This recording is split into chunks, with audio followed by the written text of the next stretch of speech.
আপনাদের সঙ্গে জামায়াতে ইসলামীর রাজনৈতিক সমঝোতা, রাজনৈতিক ঐক্য, নির্বাচনী ঐক্য যখন দৃশ্যমান হতে চলেছে, তখন জামায়াতে ইসলামী নিয়ে আপনার ৪-৫ বছর আগের বক্তব্য সোশ্যাল মাধ্যমে বা ফেসবুকে বিশেষ করে ছড়িয়ে পড়েছে, যেখানে এমনও বক্তব্য আছে ইসলাম ধ্বংস করতে জামায়াতই যথেষ্ট, ক্ষমতায় এলে জামায়াত তাদের আকিদা চাপিয়ে দিতে পারে। এ নিয়েও আপনারা বিভিন্ন সময় আশঙ্কা প্রকাশ করেছেন। আমি দেখেই বলছি যে আপনি বলছেন, কোট করছি, তিন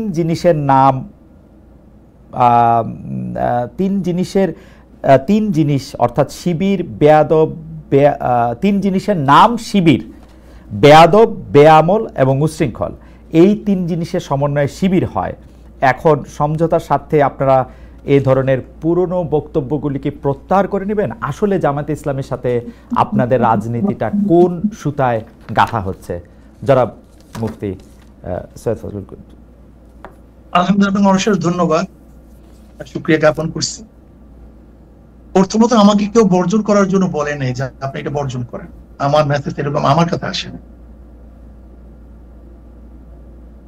তারপরে যে প্রশ্ন করেছেন যে আমাদের বক্তব্য জামাতের ব্যাপারে, সেই ব্যাপারে এখনো আমরা যে অবস্থানে আছি না প্রত্যাখ্যান করছি, রোজাত করছি।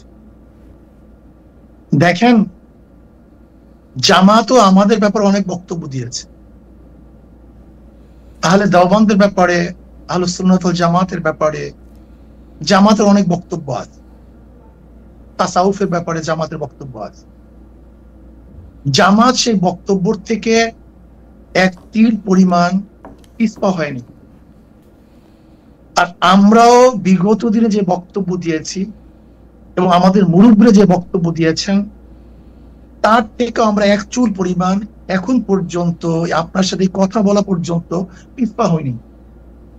প্রত্যেকের অবস্থানে আছে। এখন প্রশ্ন করতে পারেন এই অবস্থানে থেকে আপনারা তাদের সাথে বক্তব্য কিভাবে দিচ্ছেন, একই স্টেজে আসছেন কিভাবে, প্রশ্ন এখানে। আমি এটার উদাহরণ দিতে চাই। যেমন আমেরিকা ইরানের ব্যাপারে যে সিদ্ধান্ত নিয়েছে, সেই সিদ্ধান্ত থেকে আমেরিকা কোনো অবস্থায় পিছপা হয়নি। আবার ইরান আমেরিকার ব্যাপারে যে বড় শয়তান বলেছে, সেখান থেকেও কিন্তু ইরান কোনো অবস্থাতেই রোজাত করেনি, তার বক্তব্য প্রত্যাহার করেনি। কিন্তু তারপর কোনো এক কারণে কিন্তু তাদের মধ্যে একটা সমঝোতা হয়েছে, যুদ্ধ বিরতি চুক্তি হয়েছে। ঠিক আমরাও মনে করি প্রত্যেকের অবস্থানে থেকে কোন এক বিষয়ের উপরে আমরা ঐক্যমত হতে পারি। ওকে, ধরে নেন আমরা 28 তারিখে যে সম্মেলন করেছি, সেখানে হিন্দু আসছে, বৌদ্ধ আসছে, খ্রিস্টান আসছে। তার মানে এই নয় যে খ্রিস্টান, বৌদ্ধ, হিন্দুরা তাদের আদর্শ বিসর্জন দিয়ে ইসলাম কবুল করে আমাদের মাঝে আসছে, ব্যাপারটা এরকম না। রাইট। বরং যে বিষয়ের উপরে ঐক্যমত, সেই বিষয়ের উপরে তারা ঐক্যমত পোষণ করার জন্য এসেছে। ওকে, ঠিক আমরাও মনে করি জামাত আমাদের ব্যাপারে যে আকীদা বা বিশ্বাস রাখে, যে বক্তব্য তাদের আছে, আমরাও জামাতের ব্যাপারে যে বক্তব্য দিয়েছে এবং যে আকীদা বিশ্বাস রাখি, সে প্রত্যেকের অবস্থানে আছে। ওকে, বাকি আগামী বাংলাদেশকে গড়ার জন্য, এই জাতিকে বাঁচাবার জন্য, ইসলাম দেশ মানবতা রক্ষার জন্য আমরা শুধু জামাত না, আমাদের ঘোষণা ছিল ইসলাম দেশ মানবতা।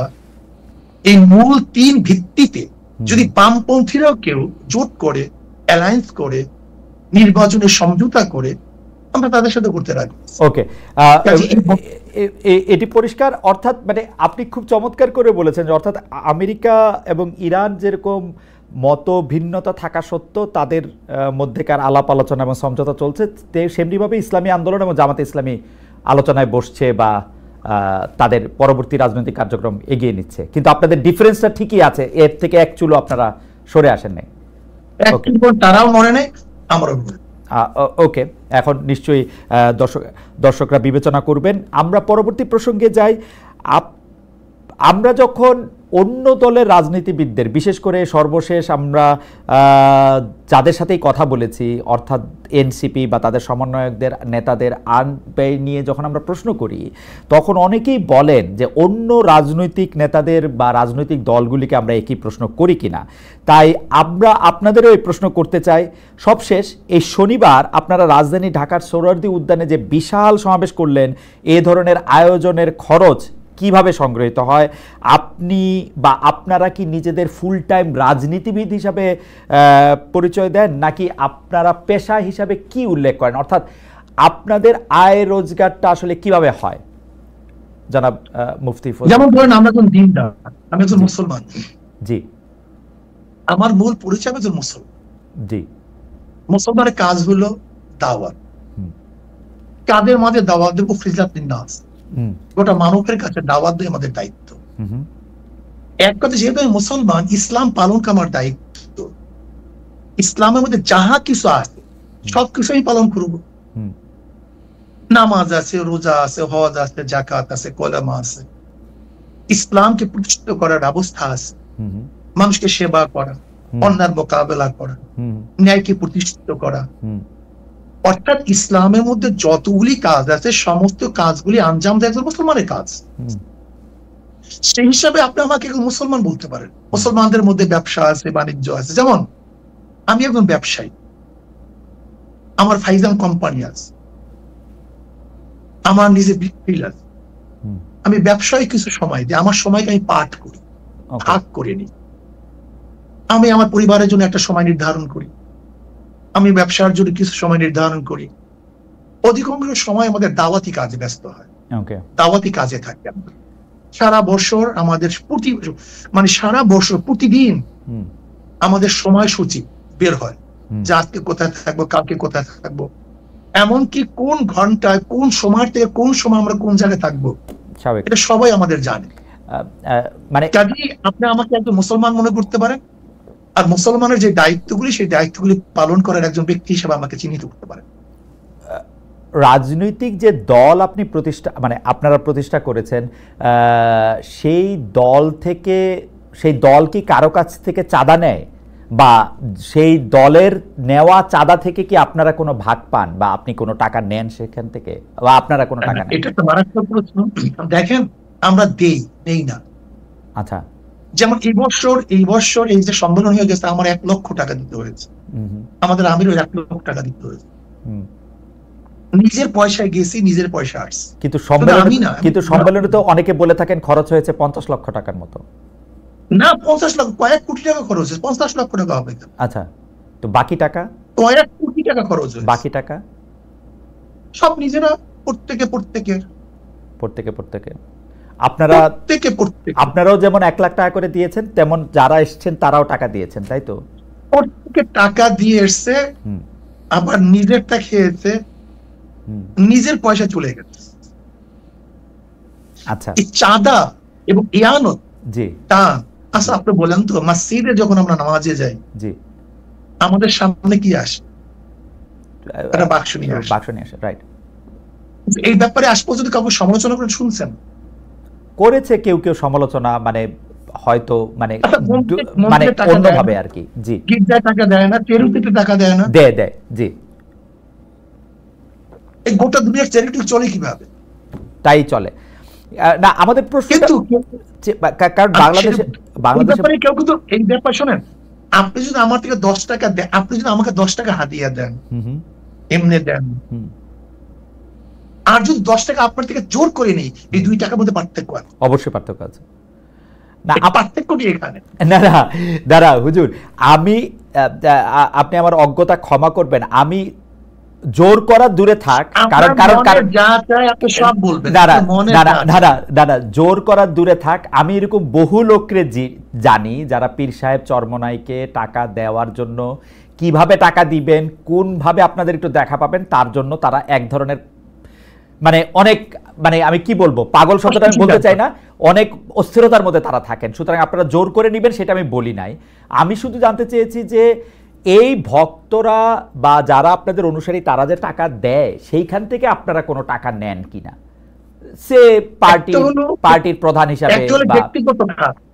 একটা ব্যক্তিগত একটা দল, জি, যদি কেউ ব্যক্তিগত হাদিয়া দেয় সেটা আমরা গ্রহণ করি। আচ্ছা, কিন্তু মাদ্রাসা মসজিদ সংগঠনের জন্য যে চাঁদা তোলা হয় সেই টাকার মধ্যে আমাদের মধ্যে আসমান জমিন ফরক, বিশাল ওয়াল। ওকে, মানে যে টাকাটা আপনাদের নামে দেওয়া হয় সেইটা আপনারা নেন, যে টাকাটা মসজিদ নামে কোনো আমাদের বাক্স নেই। আচ্ছা, যে আমাদেরকে হাদিয়া দেয়, আচ্ছা, মোহাব্বত করে দেয়, আচ্ছা, যেমন সন্তান বাবাকে দেয়, ছাত্র উস্তাদকে দেয়, যেদিকে আমরা প্রেজেন্টেশন বলি, তোহফা বলি, হাদিয়া বলি, এই শব্দগুলি ভিন্ন। অনেকে বলেন যে না, আমি এটা পরিষ্কার করেছি, অনেকে বলেন যে আপনাদেরকে যে হাদিয়া দেওয়া হয় সেটার কোনো গুণাগুন্তি নাই, সেটাকে একটা বিপুল পরিমাণ টাকা, মানে লাইক আপনারা কি টাকাটা কখনো ডিক্লেয়ার করেন, এই টাকাটা কি ট্যাক্সেবল, মানে আপনারা ঘোষণা করেন কখন আপনাদের আয় হিসাবে? না, আমাদের আয় হিসাবে তো আমাদের ঘোষণা করার কিছু নাই। আচ্ছা, আমাদের আয় ঘোষণা করার তো ব্যাপার না। ওকে, যদি এইটা ঘোষণা করার প্রয়োজন থাকতো তাহলে আমরা ঘোষণা করতাম। আচ্ছা, আমাদের যেরকম আয় আছে সেরকম ব্যয় আছে, ওকে, আমাদের খরচও সেইভাবে আছে। ওকে, এখন আমার প্রশ্ন হলো যে আপনাকে যদি কেউ হাদিয়া দেয় সেটাকে সরকারকে জানাতে হবে কিনা, ধরে নেন অল অফ বা আপনাকে জানাতে হবে কিনা। ওকে, আমি এই ব্যাপারে পরিষ্কার। আমরা এখানে আরেকটা কথা বলি, এই যে চরমোনাই মাহফিল হয়, জি, এই চরমোনাই মাহফিলের সমস্ত খরচ মাহফিলের মাদ্রাসার, সমস্ত আয় মাদ্রাসার, এখান থেকে আচ্ছা, সব মাদ্রাসা, ওকে, এখান থেকে আমাদের এক পয়সা কানা করি আমরা নেইও না, বরং কোনো সন্দেহ যদি হয় সেটা মাদ্রাসা আমরা দান করি। আচ্ছা, পরের প্রসঙ্গে আসি। 5 আগস্টে পট পরিবর্তনের পরে অনেকেই পরিবারতন্ত্রের বিরুদ্ধে সোচ্চার, কারণ তারা মনে করছেন ফেসিবাদ কায়েমের পেছনে পরিবারতন্ত্রের ভূমিকা রয়েছে। একটি দলে একই ব্যক্তি যাতে দীর্ঘদিন নেতৃত্বে না থাকেন, যিনি প্রধানমন্ত্রী হবেন তিনি যাতে আবার দলীয় প্রধান না হন, সেই বিষয়টি নিয়ে কথা বলছে এনসিপি, এমনকি জামায়াতও। বিএনপিও একরকম স্বীকার করে নিয়েছে 10 বছরের বেশি কেউ প্রধানমন্ত্রী হবে না। আমি যদি আপনাদের দলের কথা বলি, সেইটার ক্ষেত্রে পরিবারতন্ত্র বা দলের ভিতরে 1-2 জনের সর্বময় ক্ষমতা, এই বিষয়ে আপনার মতামত কি, মানে এইটা আপনি আসলে কিভাবে দেখেন? আমি এইভাবেই দেখবো, আমি পরিবারতন্ত্র বলতে আমি কিছু বুঝি না, ব্যক্তিতন্ত্র বলে আমি কিছু বুঝি না। আমি মনে করি 10 বছর বা 5 বছর এটা কোনো সাবজেক্ট না। চোর যদি একদিনও থাকে চেয়ারে থাকে, সে চুরি করবে। দুর্নীতিবাজ যদি একদিনও মানে চেয়ারে থাকে, সে দুর্নীতি করবে। আর ভালো মানুষ যদি 100 বছরও চেয়ারে থাকে, সে দুর্নীতি করবে না। কিন্তু আমার মূল প্রশ্ন হলো চেয়ারে বসছে কে, চেয়ারে বসতেছে কে, আমার মূল প্রশ্ন এখানে। কে থাকবে কি থাকবে না আমার দেখারই বিষয় আমার না। কিন্তু যদি চোর 5 বছর থাকে সে চুরি করবে, 10 বছর থাকে চুরি করবে। একটা দেশ লুট করতে কয় বছর লাগে? যদি চোর থাকে 5 বছর যথেষ্ট, 10 বছর আপনি সময় দেবেন কেন? কিন্তু আপনি ব্যক্তির উপর গুরুত্ব দিচ্ছেন, কিন্তু ব্যক্তি তো আসলে আমরা যদি প্রতিষ্ঠান গড়ে না তুলতে পারি, ব্যক্তি তো নিজেও পরিবর্তন হয়, আবার ব্যক্তিরও আয়ু সীমাবদ্ধ, মানে আমরা তো এই পৃথিবীতে কেউই চিরকাল বেঁচে থাকবো না। তো সুতরাং একটা ব্যক্তির উপর নির্ভর করে তো একটা সিস্টেম চলতে কি পারে? আসলে না, পারা উচিত। আবার আমরা এটাও শুনছি মানুষ যখন অনেক সিস্টেম চলে না, আদর্শ চলবে। কিসের নীতির উপরে, নীতির কাঠামোর উপরে। আচ্ছা, নীতিমালার। ইসলাম আপনাকে বাইন্ডিংস দিছে, তুমি কতটুকু করতে পারবে কতটুকু করতে পারবে না। ইসলাম কি বলছে? মশওয়ারা ভিত্তিক কাজ করতে হবে, পরামর্শ ভিত্তিতে কাজ করতে হবে। কিন্তু যদি পরামর্শ ভিত্তিতে আমরা কাজ করি তাহলে কোনো সমস্যা থাকার কিছু না। কিন্তু ডিক্টেটরশিপ যদি আমরা করি, চাপিয়ে দেই, এইটাকে বলা হয় ব্যক্তিতন্ত্র। ইসলাম তন্ত্র হলো সবাইকে নিয়ে কাজ করা, সবাই মশওয়ারা ভিত্তিতে কাজ করা।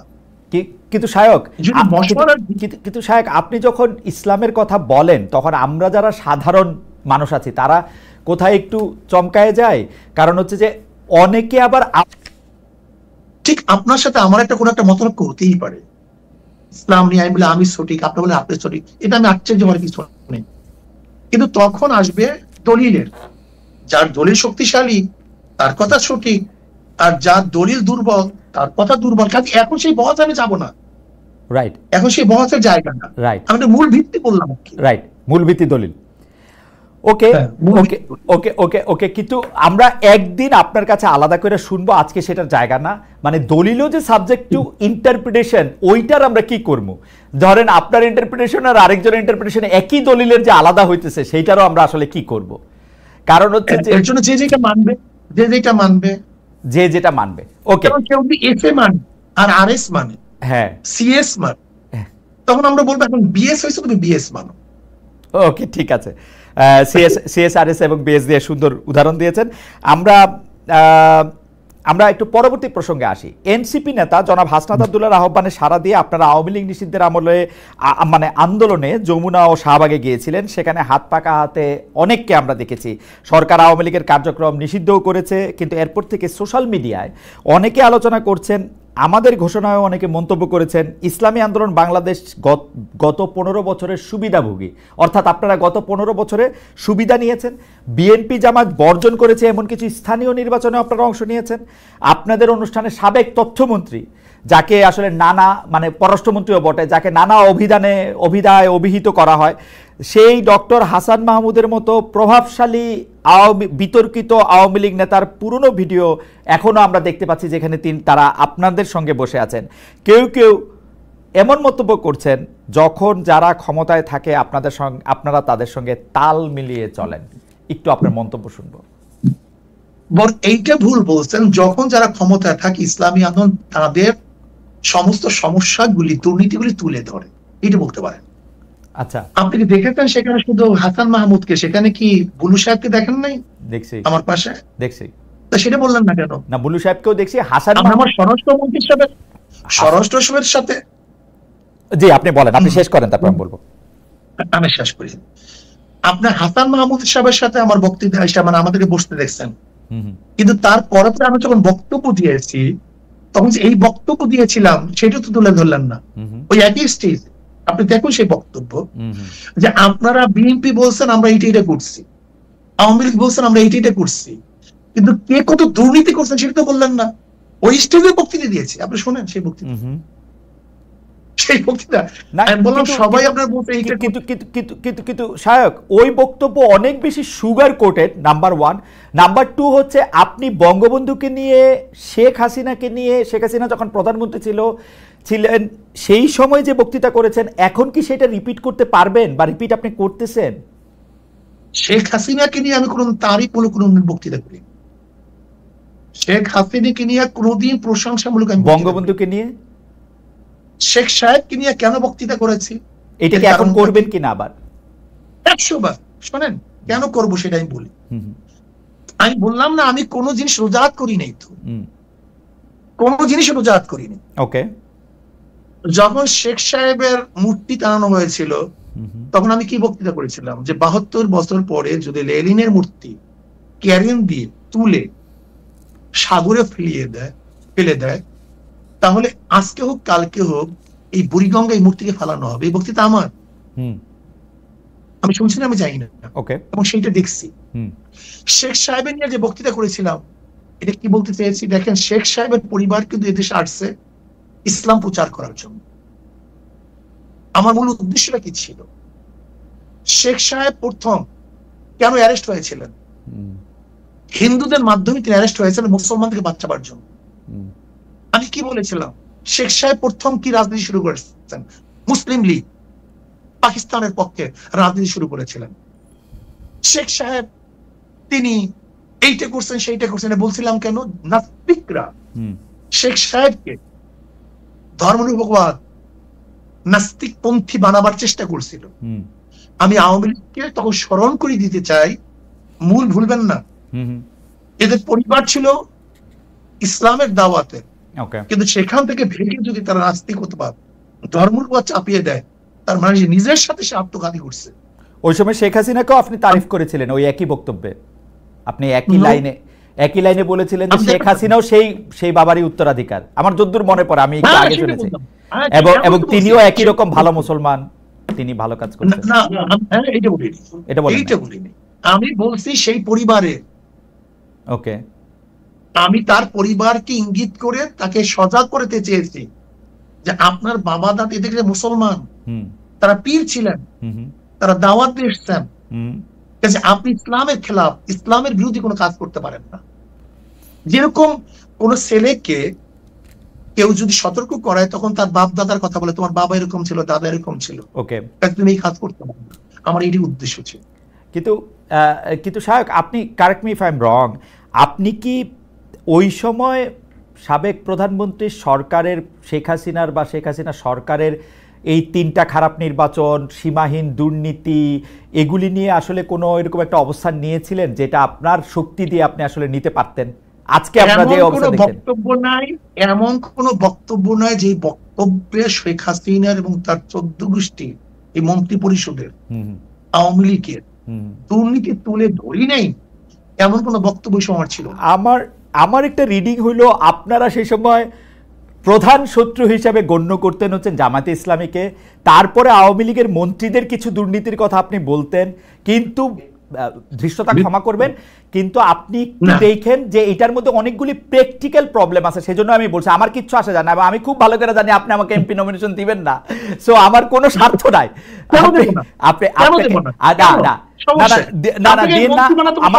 আমার চেয়ে অনেক যোগ্য লোক আছে, তাদেরই দিয়েন, কিন্তু আপনি এটা দেখেন পরীক্ষা করে যে এটার মধ্যে আসলেই ঝামেলা আছে, আসলেই ঝামেলা।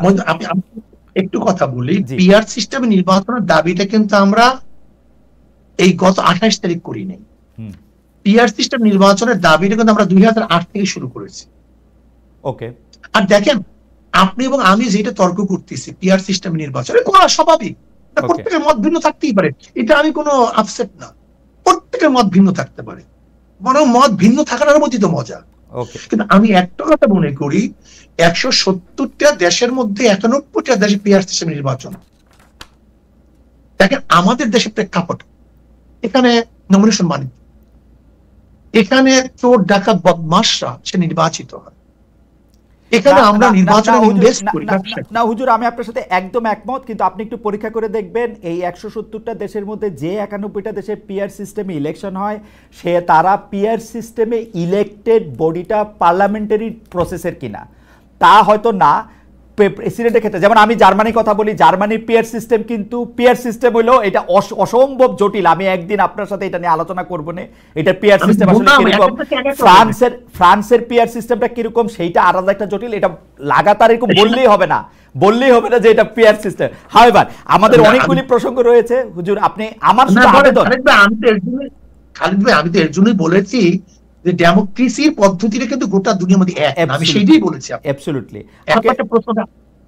প্রশ্নটা আবার একটু না, আমি প্রশ্ন করি না, আমি শুধু জরিপটা পড়ে শুনিয়েছি। জরিপের মধ্যে নির্বাচন বর্জন সংখ্যা ছাড়া হলে 77% মনে করছেন যে হ্যাঁ আক্তার সাহেবের কথা ঠিক, 23% মনে করছেন ঠিক না, 54,000 ভোট দিয়েছেন। আমি প্রশ্নটা করি, প্রশ্নটা হচ্ছে শাহেকে চরমনাই, আমাদের প্রশ্ন হচ্ছে গত জানুয়ারি মাসে জামায়াতের আমির যখন আপনাদের আমিরের সঙ্গে দেখা করেছেন, আপনিও সেখানে উপস্থিত ছিলেন, এর কয়েকদিনের মধ্যে বিএনপির মহাসচিব মির্জা ফখরুল ইসলাম আলমগীরও আপনাদের সঙ্গে দেখা করেছেন। তখন আপনাদের সঙ্গে বিএনপি মোটের উপর 10টি বিষয়ে একমত হয়েছিল এমন প্রতিবেদন আমরা পত্রপত্রিকায় দেখেছি, কিছুটা আপনাদের মুখে বা বিএনপির মুখেও শুনেছি। এর মধ্যে ছিল ফেসিবাদ বিরোধী শক্তিগুলি একে অপরের বিরুদ্ধে আঘাত করে কথা বলবে না, কিন্তু আপনার সাম্প্রতিক অনেক বক্তব্যে বিএনপির কঠোর সমালোচনা মানে নিন্দা মন্দ আমরা দেখতে পাচ্ছি। বিএনপির বিরুদ্ধে চাঁদাবাজির অভিযোগ আনছেন, আমি কিন্তু বিএনপির বিরুদ্ধে চাঁদাবাজির অভিযোগে সাফাই গাইছি না, আমি বলছি আপনি অভিযোগ আনছেন, মানে বিএনপি চাঁদাবাজি করতেও পারে, বিএনপির দলীয় কোন্দল নিয়েও আপনি খোঁচা দিচ্ছেন।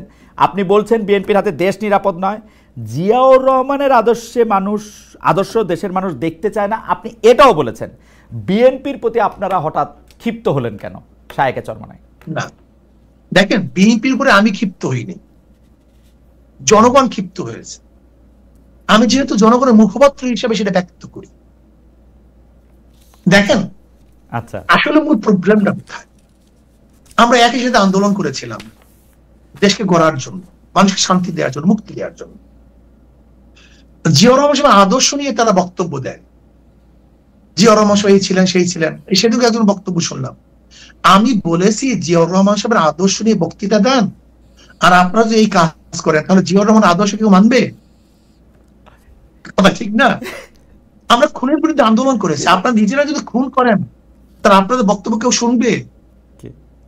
আপনারা চাঁদার বিরুদ্ধে আন্দোলন করেছে, এখন আপনারা যদি চাঁদা তুলেন তাহলে আপনাদের কেউ ক্ষমতায় নিবে? দেখেন আমাদের মূল কাজটা কি, রাজনীতি কেন করি খালিদ ভাই? রাজনীতি করে মানুষকে শান্তি দেওয়ার জন্য, মুক্তি দেওয়ার জন্য, মানুষ অধিকারকে প্রতিষ্ঠিত করার জন্য। কে কিসের জন্য করে জানি না, আমি তো এর জন্য।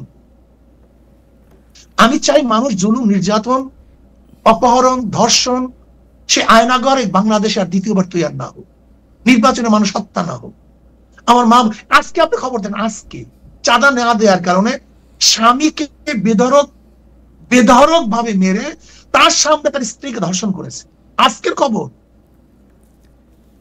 বিএনপির লোকজন করেছে। আজকের খবর দেখেন আপনি, না আপনি কি বলবেন? এটা তো বিএনপির লোকজন বলতে এটা তো আর বিএনপির দলীয় অবস্থান নিশ্চয়ই না। আজকে যদি আপনার চরমনায়ের এত ভক্ত, এর মধ্যে কেউ একজন যদি কোনো একটা দুষ্কর্মে নিয়োজিত হন, সেটার জন্য তার মুফতি সৈয়দ ফজলুল করিমকে আসলে দোষ দেওয়া যাবে না। মানে আমি সাধারণভাবে চরমনায় ভক্তরা করছে, এটা তো ফেরানো যাবে না। হ্যাঁ, চরমনায় ওনারা করছে, এটা তো ফেরানো যাবে না। না, চরমনায় ওরা করছে সেটা বলা যাবে, কিন্তু এটার জন্য নাম্বার দুই খালিদ ভাই, এখানে আমি একটা কনসেপ্ট আমি ক্লিয়ার না করলে হবে না। কনসেপ্ট একেবারে ক্লিয়ার করতে হবে। আমাকে একজন বলেছেন যে হুজুর তারা তো এরকম করতেছে, এটা করতেছে, তারা প্রতিবাদ করতেছে, শাস্তি দিতে আছে। আমি বললাম দেখো, কয়লার কোন অংশ তুমি পরিষ্কার করলে সে পরিষ্কার হবে? তাদের সিস্টেমটাই তো চাঁদাবাজি।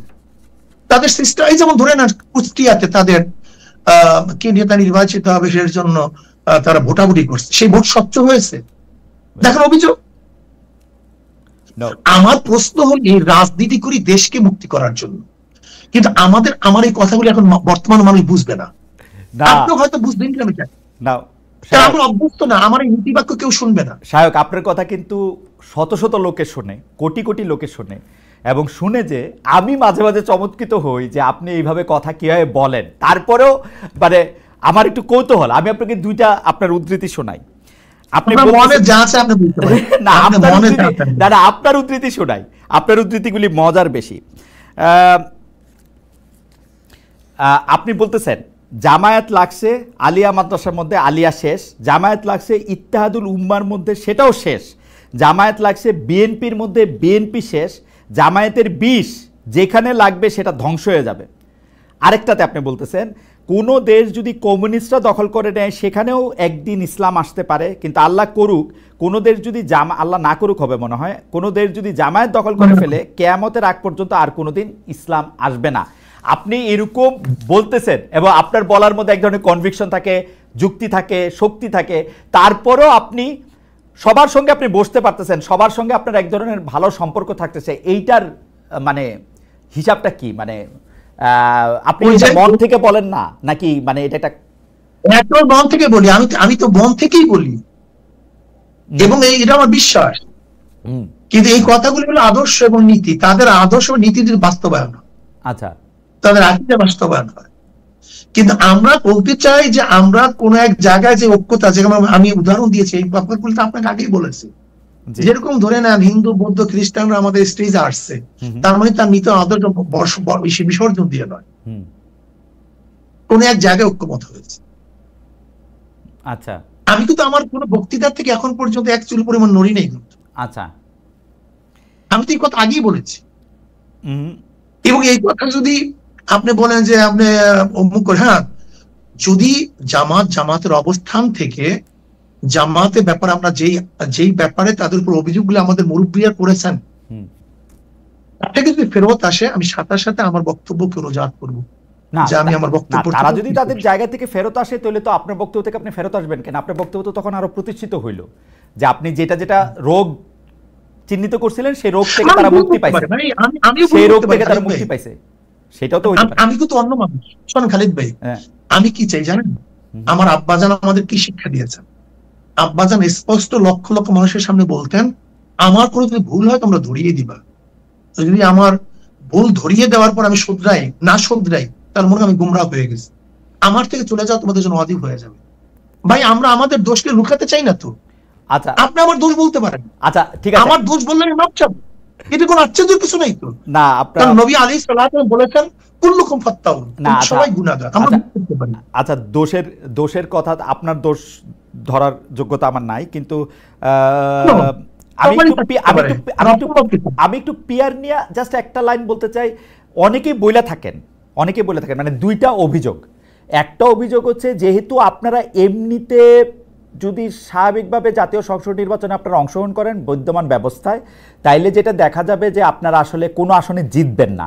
আমার কথা না, কিন্তু এটা কেউ কেউ বলতেছে, সেই জন্য আপনারা পিয়ার ব্যবস্থা প্রচলন করতে চাচ্ছেন। আর দুই হচ্ছে, আপনারা এই সম্মেলনের মধ্যে একটা অনুঘটক বা মধ্যবর্তী প্রক্রিয়া করে মহাসমাবেশ করে সবগুলি দলকে একসাথে নিতে চাচ্ছেন। কারণ হচ্ছে আপনারা আসলে বিএনপির সাথে এক ধরনের বার্গেনিং পয়েন্টে যেতে চান। আপনাদেরকে যদি 2, 3 থেকে 5টি আসন আপনাদেরকে বলা হয় যে এগুলি দেওয়া হবে, বিএনপি ছেড়ে দিবে, তাহলে আপনারা আবার বিএনপির হয়ে কথা বলবেন।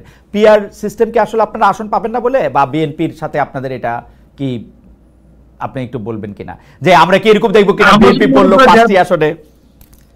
জি, আমরা যদি মনে করি পিআর যারা চায় না, জি, তারা কালো টাকা ব্যবহার করতে না পারলে আসন পাবে না, এই ভয়তেও তো তারা পিআর না চাইতে পারে। ওকে, এরকম বক্তব্য আছে। আচ্ছা, দুর্নীতিবাদরা যদি সে নির্বাচন করতে না পারে, তাহলে একটা সিটও পাবে না, এই সম্ভাবনা তাদের আছে। মানুষ যখন মনে করবে যে আদর্শ ভিত্তিক ভোট, তাহলে তো মানুষ আদর্শের উপরে ভোট দিবে, এই সম্ভাবনা তাদের আসছে। এই জন্য তারা পিআর চায় না। যেরকম আপনি একটা কথা বলছেন, আমরা তো ভিন্ন বক্তব্য আমাদের আছে। বাকি কথা হলো কি, বিএনপি সে জাতীয় সরকার গঠন করবে এই দাবি করছে না, করছে। তা জাতীয় সরকার কিভাবে গঠন করবে? সবাইকে নিয়ে তো। সবাই পার্লামেন্টে যাবে কি কোন পদ্ধতিতে? আপনি সিট দিবেন তাকে? না, পার্লামেন্টেই যাইতে হবে জাতীয় সরকার করতে, তা না। মানে আপনি সরকারে অন্তর্ভুক্ত করতে পারে আপনাদেরকে। সব দল নিয়ে তো ভাই, আপনি তো মন্ত্রিত্ব দিবেন না আমাকে। কয়টা দিবেন মন্ত্রিত্ব? কয় দলকে দিবেন? 40টা দিল। পার্লামেন্ট জাতীয় সরকারের জন্য প্রয়োজন হলো সব দলের অংশগ্রহণ। যদি পিআর সিস্টেম নির্বাচন করেন, তাহলে সব মানুষ সেখানে যেতে পারবে। ওকে, সব মতের মানুষ যেতে পারবে। তাই বিএনপি যেহেতু জাতীয় সরকারের কথা বলছে, তার তো উচিত পড়তো পিআর সিস্টেম নির্বাচন করা। এটা ভালো কথা বলছেন। আর পিআর সিস্টেম নির্বাচন করলে সমস্ত আদর্শ মানুষ সেখানে যেতে পারবে। সমস্যা কোথায়? এটা ভালো কথা বলছেন। বিএনপি যেহেতু জাতীয় সরকারের কথা বলছে, তো নির্বাচনটাই এমন ভাবে হোক না কেন যে একটা জাতীয় সরকার গঠনের দিকে এটা এগিয়ে যায়। ভালো কথা বলছেন। বাকি 2001 তো বিএনপি আমাদেরকে অনেক বেশি সিট দেওয়ার কথা বলেছিল। হ্যাঁ, 2001 দেওয়ার কথা বলছিল। আর আপনাকে 2001-এ যদি সিট দেওয়ার কথা বলে 10টা বা 15টা, হ্যাঁ, আর আজকে 2025-এ এসে বা 26-এ নির্বাচনে মাত্র 5টা গিনে শুরু হলাম। আমরা অনেক বেশি। ইসলামী আন্দোলন বাংলাদেশ, আসলে আমি বলছি তো যে ইসলামী আন্দোলন বাংলাদেশের আসল চিন্তা আদর্শ নিয়ে আসলে আমাদের অনেক গবেষণা নেই। ওকে, আমরা ক্ষমতার পূজারি না। ঠিক আছে, আমি একটু আমি একটা কথা বলি, এই কথাটা বলতেই হবে আমাকে। ইসলামী আন্দোলনকে যদি আজকে ক্ষমতাও দিয়ে দেন, আজকে ক্ষমতায় দিলেন, প্রাইম মিনিস্টার বানালেন, আর যদি বলেন নীতি আদর্শ বিসর্জন দিতে হবে, ইসলামী আন্দোলন বাংলাদেশ ক্ষমতাকে প্রত্যাখ্যান করবে, নীতি আদর্শ প্রত্যাখ্যান করবে না।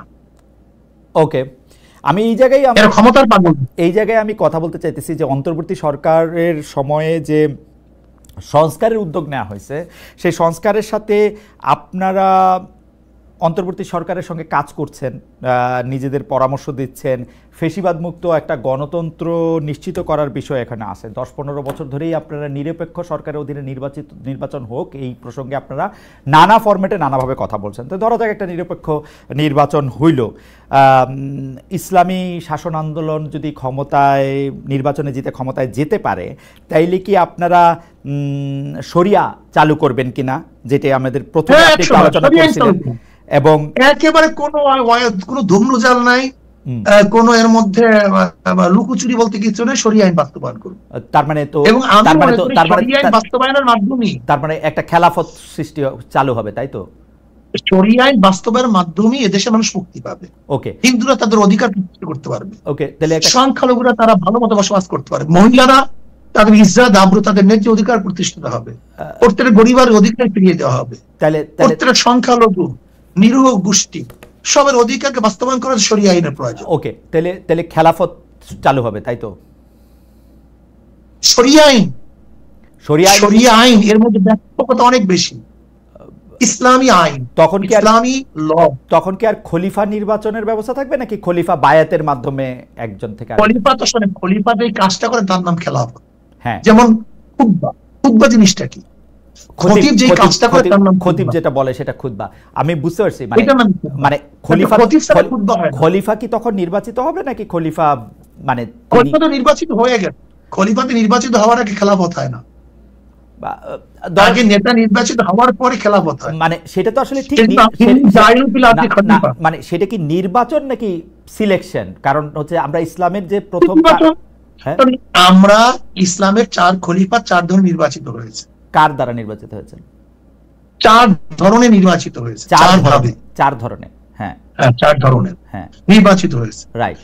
আমরা যেই পদ একভাবে নির্বাচিত, যেইভাবে নির্বাচিত এখন হচ্ছি, আপনারা গণতান্ত্রিক জনগণ নির্বাচন করলে, হ্যাঁ, আপনারা গণতান্ত্রিক প্রক্রিয়ায় নির্বাচিত হইলেন, তারপরে শাসন ব্যবস্থাটা কিরকম হবে? শোনেন, গণতন্ত্র এক জিনিস, নির্বাচন ভিন্ন জিনিস। খালিদ ভাই, গণতন্ত্র নির্বাচন আরেক জিনিস, নির্বাচন ভিন্ন জিনিস। নির্বাচন হল নেতা নির্বাচনের পদ্ধতি। সমাজতন্ত্রবাদীরা নির্বাচন করে না? করে। তাদের আদর্শ কি? সমাজতন্ত্র। গণতন্ত্র সমাজতন্ত্র কি এক জিনিস? না, তন্ত্র হিসেবে আলাদা, আলাদা। কিন্তু গণতান্ত্রিক হইতে হলেও নির্বাচন দরকার আছে, সমাজতান্ত্রিক হইতে হলেও নির্বাচন দরকার আছে, দুইটাই নির্বাচন দরকার। এটা হলো তার মানে কি? নির্বাচন হলো নেতা নির্বাচন পদ্ধতি। ওকে, এটা কোনো দর্শন না, এটা আদর্শ না। ওকে, নির্বাচিত হওয়ার পরে তার আদর্শ অ্যাপ্লাই করবে, নির্বাচিত হওয়ার পরে। অর্থাৎ আমি আমি আমি আমি শুধু স্টেজটা বুঝতে চাইছি হুজুর, যে আপনি গণতান্ত্রিক ভাবে বা গণতন্ত্রের মধ্যে যে নির্বাচন ব্যবস্থাটা আছে, অনেক সংস্কার টস্কারের মাধ্যমে, ওই নির্বাচন ব্যবস্থার মাধ্যমে আপনি এইভাবে বলতে পারেন আমাদের দেশে যে নির্বাচন আছে, এইভাবে বলতে পারেন। ওকে, আমাদের দেশে আপনি রাষ্ট্র ক্ষমতায় বা রাষ্ট্র ক্ষমতায় গেলেন বা শাসন ক্ষমতা একুয়ার করলেন, তারপরে আপনি শরিয়া চালু করবেন, তাই তো? ওই শরিয়া কি এখন অন্য পৃথিবীতে অন্য জায়গায় চালু আছে, এরকম কোনো উদাহরণ কি আমরা দেখবো? মানে আমরা এরকম শরিয়া দেখতে চাই বা এরকম শরিয়া দেখতেছি, ধরেন এই পৃথিবীর অন্য কোনো রাষ্ট্র, আমাদের শরিয়া, আমাদের দর্শন, হ্যাঁ, আমাদের দর্শন, আমাদের শরিয়া, হ্যাঁ হ্যাঁ, আমাদের কোরআন ও হাদিসের মধ্যে দেয়া আছে। এখনকার কোন রাষ্ট্র আছে কিনা? আমার মতে দেখেন, এখনকার কোন রাষ্ট্র ব্যবস্থা আছে কিনা, এরকম রাষ্ট্র ব্যবস্থা আছে কিনা? এখন ইরানের মধ্যে আপনি দেখতে পারেন, সেখানে শরিয়া অনেক বেশি। কার মধ্যে? আফগানিস্তানের মধ্যে। আফগানিস্তানের মধ্যে। আপনি আফগানিস্তানের মতো একটা বাংলাদেশ বানাতে চান? হ্যাঁ, বানাতে চাই। আর ইরানের মতো? দেখেন, ইরানের ব্যাপারটা হলো, যেখানে ইরানের যদি ভালো ভালো যে দর্শনগুলি আছে, ইরানের যে ভালো দর্শন, ওকে, যেটা শরিয়াতে সাংঘর্ষিক না। আমেরিকার যে ভালো দর্শন, শরিয়াতে সাংঘর্ষিক না। ইংল্যান্ডের কোনো ভালো দর্শন, শরিয়াতে সাংঘর্ষিক না। রাশিয়ার কোনো ভালো দর্শন, যেটা ইসলামের সাথে সাংঘর্ষিক না। এরকম জনগণের স্বার্থে। ওকে ওকে, তাহলে আমি মোরলেস মনে করতেছি যে আফগানিস্তানে এখন যে শরিয়া ভিত্তিক রাষ্ট্র ব্যবস্থা চালু আছে, আপনি বাংলাদেশে আপনারা যদি নির্বাচিত হন, তো সেরকম একটা শরিয়া ভিত্তিক রাষ্ট্র ব্যবস্থা চালু করতে চান, তাই তো? বলতে পারেন, কোনো সন্দেহ নেই। ওকে, এই ক্ষেত্রে একটা প্রশ্ন চলে আসে, এখন আপনি প্রশ্ন করতে পারেন সেখানে কোনো সমস্যা হবে কিনা, সেই প্রশ্নগুলো স্পেসিফিক করতে পারেন। হ্যাঁ, আমি স্পেসিফিক, তাহলে এই প্রশ্ন আমি স্পেসিফিকই করি যে আপনারা মানে প্রসঙ্গটা আইনা করি আর কি, আপনারা নারী বিষয়ক সংস্কার কমিশনে ঘোর বিরোধী। আপনাদের সমাবেশ থেকে এই কমিশনকে ডাস্টবিনে নিক্ষেপ করার দাবি করা হয়েছে। আপনারা বলেছেন নারী কমিশন প্রতিটি পৃষ্ঠায় ধর্মের অবমাননা করা হয়েছে, এর সঙ্গে সংশ্লিষ্টদের আইনের আওতায় আনা হবে, ঢাকায় তাদের প্রকাশ্যে বিচার করতে হবে, যেন যেন ভবিষ্যতে এমন কেউ এমন প্রস্তাব দেওয়ার সাহস না পায়। এই নারী কমিশনের রিপোর্ট নিয়ে ডক্টর মোহাম্মদ ইউনূস অনেক উচ্ছ্বাস প্রকাশ করেছিলেন। আপনি কি মনে করেন তাকেও শাস্তির আওতায় আনা উচিত কিনা? এটা হচ্ছে প্রথম প্রশ্ন। 2 হচ্ছে, নারীদের অধিকারের ক্ষেত্রে আপনি আফগানিস্তানের উদাহরণ দিয়েছেন, যেহেতু সেহেতু আমি বলতেছি যে আফগানিস্তানে মেয়েরা কাজ করতে পারে না, পড়ালেখা করতে পারে না, ইন্ডিপেন্ডেন্ট অনেক কাজ করতে পারে, বরং সৌদি আরবে অনেকে অনেক সহজে করতে পারে। আপনারা কোনটা নিতে চান? বা এবং ইরানে অনেক মেয়েরা অনেক কাজ করে, আরব দেশে, মালয়েশিয়া তো তাই। জি খালিদ ভাই, জি, আপনি নারী বলতে কোন নারী মনে করেন? আমাদের দেশে বেদে সম্প্রদায়ের নারী মনে করেন, না চেয়েছিলাম হেচ্ছা হয়ে গেলাম বেশ্যা, এদের বাস্তবায়ন করতে চান? না তসলিমার দর্শন বাস্তবায়ন করতে চান? না সুফিয়া কামালের দর্শন বাস্তবায়ন করতে চান? আমি নারী পুরুষের সমান অধিকার চাই শায়ক, আমি নারী পুরুষের সমান অধিকার চাই, মানুষ হিসাবে নারী এবং পুরুষের সমান অধিকার। আমি কথা বলতে দেন ভাই। জি, আমি আগে আপনি আমাকে প্রশ্ন করলেন সেজন্য আমি বললাম আর কি। না ঠিক আছে, আমি সেই প্রশ্নের জবাব দেব। আমি নিজে প্রশ্ন করে নিজে জবাব দেব। ও আচ্ছা, বুঝতে পারিনি। জি, আমি প্রশ্ন করার পর আমি জবাব দেব। আমি সেই প্রশ্নটা নিজেকেই করতে পারি আপনার মুখে। ঠিক আছে, ঠিক আছে। আমাদের দেশের নারীদের মধ্যে যারা মাদ্রাসায় পড়াশোনা করে, ধরেন আমার স্ত্রী কি, আমার মা কি, আমার বোন কি, আমার মেয়ে কি। এখন আমার মেয়ে, আমার বোন, আমার মা, আমার স্ত্রীর যদি কোনো যারা বলছে চেয়েছিলাম হেচ্ছা হয়ে গেলাম বেশ্যা, তারা যদি প্রণয়ন করে, সেই নারী নীতিটা আপনি কি মনে করবেন? প্রশ্ন আপনার কাছে আমি করলাম, এটা জবাব দিবেন। দেখেন, আমরা নারীদের সমান অধিকার চাই না, আমরা ন্যায্য অধিকার চাই। ক্লিয়ার কাট কথা। আমরা নারীদেরকে সমান অধিকার চাই না। ধরে নেন খালিদ ভাই, আপনি আপনার স্ত্রী গেলেন বাজারে, বড় একটা ব্যাগ যদি সমান হয়, তার কতক্ষণ আপনার স্ত্রী টানতে হবে, কতক্ষণ আপনার টানতে হবে, কিন্তু টানে কে ব্যাগটা? এখানে আমি আমার স্ত্রীকে অগ্রাধিকার দিই, মানে অগ্রাধিকার দিই। এখানে আমি কষ্ট বইতে দেব না। ধরে নেন 2 মণ একটা বোঝা, এটা আমি স্ত্রীর মাথায় তুলি না স্বামীর মাথায় তুলি, এখানে আমি স্ত্রীকে কষ্ট দেব না। আমি স্ত্রীর ন্যায্য অধিকার চাই। যেই আমি যদি ধরে নেন ইসলাম যদি শরিয়া যদি বাস্তবায়ন হয়, আমরা একই ঘরে 2টা চাকরি, যেমন স্বামীও ডিসি আর স্ত্রীও ডিসি হবে আর একজনের, আর আমার মা বোন নায়িকা থাকবে, এরকম না। বরং যেই ঘরে চাকরি নেই, যেই নারীর চাকরির প্রয়োজন, আমরা খুঁজে খুঁজে সেই নারীকে ডেকে ডেকে চাকরির ব্যবস্থা করব। শায়ক, আপনি আমাকে যখন কথা বলতে দিবেন তাহলে আমাকে দিয়েন আর কি, আমি কয়েকটা নোট নিচ্ছি। আমি আমার বক্তব্য শেষ করলে কত সুবিধা। জি জি জি। যেমন নারীর শিক্ষা, নারীর শিক্ষা ইসলামের মধ্যে নবী আলাইহিস সালাতু বলছেন আম্মাজান আয়েশা থেকে সুলুস বা নিস ইলম শেখার জন্য। আমাদের এমন কোন মুহাদ্দিস নেই যারা নারীদের ওস্তাদ মানে না। আমাদের মুহাদ্দিসদের মধ্যে নারীদের ওস্তাদ ব্যতীত কোন মুহাদ্দিস হাদিস পড়াতে পারে না। নারীর মধ্যে শিক্ষা নাই মানে? আম্মাজান খাদিজা কুবরা রাদিয়াল্লাহু তাআলার ব্যবসা থেকে আমার নবী আলাইহিস সালাতু ওয়াসাল্লাম ব্যবসা শিখছেন এবং তিনি প্রতিষ্ঠিত হয়েছেন। আমরা ইসলামিক যদি হুকুমত করতে পারি, তা নারীরা বড় বড় ধনী হবে, আমরা তাদেরকে ব্যবসা বানায় দেব। উম্মে সালমা রাদিয়াল্লাহু তাআলা যখন হুদায়বিয়া সন্ধির সময়, কেউ, আমি সংক্ষেপে বলতেছি, কেউ নবী আলাইহিস সালাতু ওয়াসাল্লাম কথা অনুযায়ী হালাল হচ্ছিলেন না, তো উম্মে সালমা রাদিয়াল্লাহু পরামর্শ ক্রমে হালাল হয়েছিলেন। এখন কেউ যদি মনে করেন যে নারীবাদী মানে হলো তাকে ওই অমুকের দর্শনে চলতে হবে, এইটাই নারীদের সমান অধিকার, এইটাই মানি না। আমি মনে করি যেখানে নারীদের যতটুকু ন্যায্য অধিকার প্রতিষ্ঠা করা দরকার, আমরা সেখানে নারীদেরকে সেই ন্যায্য অধিকার প্রতিষ্ঠা করব। দেখেন, ইসলামের মধ্যে মিশরের এক ডক্টর একটা কিতাব লিখছেন, সেটা 30,000 মুহাদ্দিসদের নাম দিয়ে আসেন। 30,000 মুহাদ্দিসা। নারীদের মধ্যে হাজার বড় বড় যোদ্ধা ছিলেন, কবি ছিলেন। খানসা রাদিয়াল্লাহু তাআলা ইসলামের মধ্যে বহুত বড় কবি ছিলেন, তিনি নারী ছিলেন। কাজী এই যে নারী নিয়ে পাশ্চাত্যরা আজকে আমাদের নারী মাজাদের কোথায় নিয়ে পৌঁছাইছে দেখেন তো আপনার পাশ্চাত্যের অবস্থাটা কি? আপনি খুঁজে দেখেন। আজকে নারী অধিকারের নামে এই কয়েকদিন আগে সাভারে হত্যা করছে তার বাবাকে। এখন যদি কেউ টেনেন্ডারের সেই নারীদের অধিকার বাস্তবায়ন করতে চান, কেউ যদি সমকামী নারীদের অধিকার বাস্তবায়ন করতে চান, কেউ যদি এই অমুক মানে পাশ্চাত্য নারীদের অধিকার বাস্তবায়ন করতে চান, এখন জাপানে মেয়েরা বাচ্চা নিতে চায় না, রাশিয়ায় বাচ্চা নিতে এখন চায় না নারীরা, কোন নারীরা এখন মানে ঘরের কথা শুনতে চায় না। আমরা এই অধিকার বাস্তবায়ন করতে চাই না, বরং আমার মা বোনদেরকে ন্যায্য অধিকার দেব, তাদের অধিকার প্রতিষ্ঠিত করব, তার ইজ্জত সম্মান রক্ষা করব, তাদের যেখানে যেখানে প্রয়োজন সেখানে আমরা তাদের কাজে লাগাবো।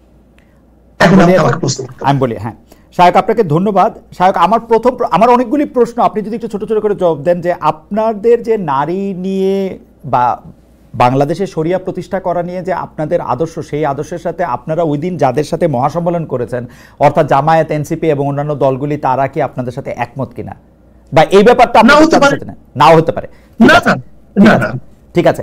এইবার আপনি নারীদের ন্যায্য অধিকারের কথা বলেছেন সায়ক, নারীদের ন্যায্য অধিকারটা আসলে কে ঠিক করে দিবে? নারীদের ন্যায্য অধিকারটা কি সায়ক আপনি ঠিক করে দিবেন, নাকি নারীরা এরকম ভাবে ন্যায্য অধিকার নিতে পারবে যে ধরেন সে বিশ্ববিদ্যালয়ে পড়লো, পড়ার পরে সে চাকরি করবে কি করবে না, ঘর করবে না, বাচ্চা নেবে না, কি করবে সেটা সে তার মতো করে ঠিক করবে, সেটা সে ঠিক করবে, নাকি এটা রাষ্ট্র বা আপনি যারা রাষ্ট্র পরিচালনা করবেন তা ঠিক করে দিবে? রাষ্ট্র আপনার উপর কিছু নির্দেশ আইন দিয়ে দেয়, আবার রাষ্ট্র আপনার কিছু কাজ করার জন্য দেয়। ওকে, একটা রাষ্ট্র কিন্তু ব্যক্তিরও কিছু কাজের অনুমতি দেয়। ওকে, শরীয়ও এইভাবে আছে। তার মানে সংবিধানে কি মেয়েদের জন্য আলাদা আইন হবে যে নারীরা এটা করতে পারবে, পুরুষরা এটা করতে পারবে? না, এরকম পুরুষদের জন্য তো আইন থাকবে যে পুরুষ এটা করতে পারবে না। মানলাম, মানে নারী পুরুষের জন্য আলাদা আইন হবে কিনা সংবিধানে? এটা তো থাকবেই, প্রত্যেকের জন্য আছে। বাংলাদেশে এখন সংবিধানে নাই নারী পুরুষের জন্য আলাদা নাই। তাহলে আপনার এখন বাংলাদেশের আপনারা যে সমস্ত নির্দিষ্ট আসনগুলি রেখেছেন, না না, আপনার সংযুক্ত আসন রেখেছেন, এটা আইন না। আমি বলতেছি বাংলাদেশে কোন পেশায় যদি আপনি আমাকে একটু বলেন যে এই সিটে এই জায়গায় সংরক্ষিত আসন অন্য কেউ নির্বাচন করতে পারবে না, কিন্তু আইন না? এটা তো আপনি বলুন, এটা আইন না? হ্যাঁ আইন, কিন্তু সেটা তো পজিটিভ ডিসক্রিমিনেশন। আইন মানে কি? আপনি হুজুর, আপনার সাথে আমি তর্ক করে পারবো না, কারণ হচ্ছে যে আমি তর্কের মুডে নাই, আপনি আমাকে বলেন বাংলাদেশের সংবিধান নারী পুরুষের, এখনকার সংবিধান নারী পুরুষের সমান অধিকার দেয় কিনা? নারীদের উপর জুলুম করে, নারীদের প্রতি সমান অধিকার নাই। আমার নারীরা দর্শিত হয়, আমার নারীরা ডিভোর্স হয়। পৃথিবীর যেসব দেশ অ্যাবসলিউট শরিয়া আইনে যেসব দেশ চলে সেই সব দেশেও নারীরা ধর্ষিত হয়। কম সংখ্যা, একেবারে না না না না না না, ওইখানে কেস কম, ঘটনা বেশি। আপনি আবার খোঁজ নেন হুজুর, আপনার অনেক পরিচিত আছে, আপনি সৌদি আরবে খোঁজ নেন, মিশরে খোঁজ নেন, কায়রোতে আপনি রাস্তায় হাঁটতে পারবেন না, মেয়েরা রাস্তায় হাঁটতে পারে না, মেয়েদের গায়ে হাত দেওয়া হয়। আমি কিন্তু আন্তর্জাতিক মোসাদেও কাজ করি না, রয়েও কাজ করি না ভাই। আমি কিন্তু যতটুকু দেখি ততটুকু বলতে পারি, আমি ভিতর গিয়ে কাজ করি না। আমি কিন্তু সৌদি আরবে, আচ্ছা ওকে, সেজন্য আপনি বলতেছেন ওইখানে কম, সেজন্য আমি বলতেছি ওইখানে কম না, আপনি চেক করেন। দুই নাম্বার হচ্ছে যে বর্তমানে বাংলাদেশে যেসব মেয়েরা কাজ করেন, অর্থাৎ গার্মেন্টস ফ্যাক্টরিতে বা অন্যান্য জায়গায় শ্রমিকের কাজ করেন, তারা কি তাদের এই কাজটা চালিয়ে যেতে পারবেন যদি আপনারা ক্ষমতায় আসেন? বরং আমরা কি করবো শোনেন খালিদ ভাই, আমার পরিকল্পনা রাখি। আজকে রাত তো একটার সময় আমার মেয়েদেরকে, আমার বোনদেরকে ছেড়ে দেয়, কোথায় থাকে, কোথায় যায়, কিভাবে করে, তার ইজ্জত আবরুর সংরক্ষণ কি করে, দায়িত্ব কে নিয়েছে? ইসলাম যদি ক্ষমতায় যায়, আমার প্রত্যেকটা মা বোনদের জন্য যারা ফ্যাক্টরি করবে তাদের জন্য বলা হবে তুমি এই স্পেসে ওদেরকে রাখার জন্য ব্যবস্থা করো। আমি কি করবো জানেন আপনি? যদি আমরা ইসলাম ক্ষমতায় যাই, তা আমি প্রত্যেকটা প্রতিষ্ঠানের মধ্যে নারীদের জন্য শিক্ষার ব্যবস্থা রাখবো। যেরকম ইউরোপে আমরা ছাত্রীরা পড়তে যায় কি করে? পার্ট টাইম কাজ করে, পার্ট টাইম পড়াশোনা করে। ঠিক আমিও প্রত্যেক ইন্ডাস্ট্রিজের কাছে সিস্টেমটা এইভাবে রাখবো, তারা 5 ঘন্টা 4 ঘন্টা পড়াশোনা করবে আর তাদের জীবন নির্বাহ করার জন্য কাজ করবে। তারা ঘর সংসার করবে না। যেই সমস্ত নারীরা ঘর সংসার করে না, যেমন অনেক যুবতী মেয়েরা আছে না, ছাত্রী বয়সে, গরিব, বাবা মারে দেখবে না, দেখবে যেগুলো আমি এখনো তো তারা, মানে তারা 10 ঘন্টা কাজ করবে, 5 ঘন্টা পড়াশোনা করবে, তারপরে বাড়ি যাবে না। আমরা কমায় দেবো, সময়কে কমায় দেবো। আমরা তো নিজের আত্মসাৎ করি, শ্রমিকদেরকে দিকেও তাকাই না। ওকে, যেমন শ্রমিকদেরকে 1 টাকা, আমরা সেখান থেকে নেই 10,000 টাকা। ওকে, কিন্তু আমরা পার্সেন্ট শ্রমিকদের কাজ কমায় দেবো, বেতন বাড়ায় দেবো। ওকে, বিশ্ববিদ্যালয়ে যেমন নারীরা পড়াশোনা করছেন, এখন পাবলিক বিশ্ববিদ্যালয়গুলিতে পুরুষরা পড়াশোনা করছেন, সেই সিস্টেমে মানে সেই শিক্ষানীতিতে তো পরিবর্তন আসবে, তাই তো? না, আসলে আমরা ভুল বুঝি কেন? জি, ইসলাম আসলে ব্যাংক, আদালত, যারা এখন বিচারক তারা বিচারক থাকবে, আচ্ছা, যারা ব্যাংকার তারা ব্যাংকার থাকবে। যে শিক্ষকরা পড়াইতেছেন তারা, যেমন ধরে না আমাদের শিক্ষকরা এখন কি পড়ায়, এখন পড়াইতেছে তারা ডারউইনের থিওরি, আরো অনেক কিছু পড়ায় ডারউইনের থিওরির পাশাপাশি। ধরে না যেটা ছিল না। তার মানে কি, শিক্ষা মন্ত্রণালয়ের নীতি চেঞ্জ হয়েছে, কিন্তু যে ওস্তাদ চেঞ্জ হয়নি। ঠিক আমরাও প্রত্যেকটা জায়গায় শুধু কিছু নীতি আদর্শ চেঞ্জ করে দেব। যেটা সাংঘর্ষিক, যেটা মানুষের জন্য কল্যাণকর নয়, এটা শরিয়াত ভিত্তিক। এটা আপনারা একটা বোর্ড করে তারপর এটা ঠিক করে দিবেন যে এইটা প্রত্যেক জায়গায় আলাদা আলাদা বোর্ড থাকবে, সংস্থা থাকবে, নীতিমালা থাকবে, সেইভাবে আপনারা চেঞ্জ করে দিবেন। কিন্তু মানে আমাদের দর্শকদের মতো অনেকে কনফিউজড হচ্ছেন এরকম করে যে আফগানিস্তানের মতো পড়াশোনা হইলে তো এটা অন্যরকম হবে। আপনারা কি মানে ঠিক আফগানিস্তানের মতো তো চান না? মানে আফগানিস্তানের পুরো খবরটা কি পুরো স্পষ্ট কি আমাদের কাছে আছে? জি জি, আফগানিস্তানের পুরো খবরটা কি আমাদের আছে? শুধু আমি এর জন্য বলছি আফগান কিন্তু আমাদের মূল লক্ষণ না, ওকে, দর্শন না। আমাদের মূল দর্শন কোরআন হাদিস, ইসমা কিয়াস।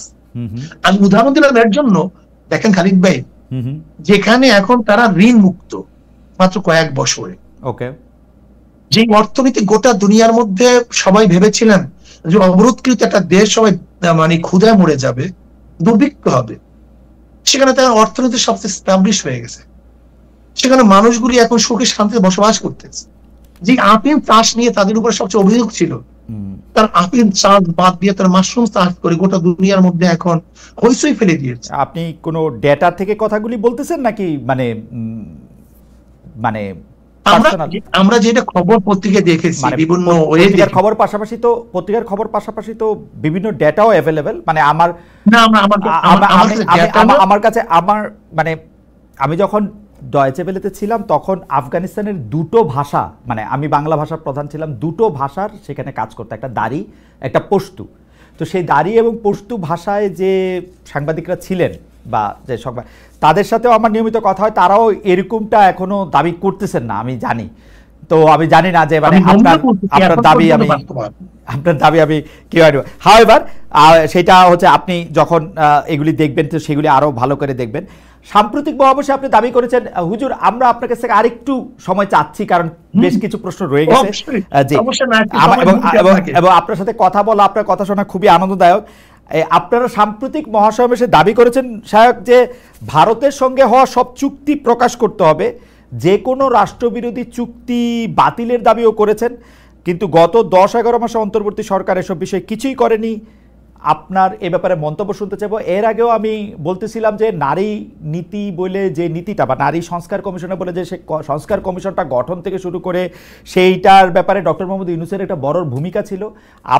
এই ভারতের সাথে চুক্তি প্রকাশ করা বা ভারত একতরফাভাবে বাংলাদেশের সাথে করা চুক্তিগুলি বাতিল করতেছে, এর বিপক্ষে আমরা কিছুই করতেছি না। আপনিও আপনার বক্তব্যে সেটা খুব জোরালোভাবে বলছেন। এইটার জন্য আপনি ডক্টর মোহাম্মদ ইউনূস সরকারকে খুব দুর্বল সরকার মনে করেন কিনা, তাদের ভারত নীতি শুধু লিপ সার্ভিস মনে করেন কিনা, শুধু পপুলিস্ট ভাবে জনগণকে একটা কিছু বলা? দেখেন আসলে আমি যত অনুভব করতেছি যে ইউনূস সরকার যেই উদ্যমে কাজ করা শুরু করেছিলেন, আমাদের অসহযোগিতার কারণে মনে হয় তার উদ্যমের মধ্যে কিছুটা হলেও আমার ধারণা, আমি জানি না, তার কাছে আমি কথা বলিনি, তার উদ্যমের মধ্যে কিছুটা হলেও ভাটা পড়েছে বলে আমার ধারণা। যেহেতু আমরা সহযোগিতা ঠিক মতো করছি না, আমরা তাতে ডিসকানেক্ট করার জন্য চেষ্টা করছি, বা এই কথাগুলো আমরা বলেছি প্রস্রাব করে ভেসে যাবে, অমুক তমুক অনেক কথাই বলেছি। সে একজন ভদ্রলোক। দেখেন ইউনূস সরকারের সরকার স্থায়িত্ব হোক বা তার নীতি আদর্শ আমি গ্রহণ ব্যাপারটা কিন্তু এরকম না।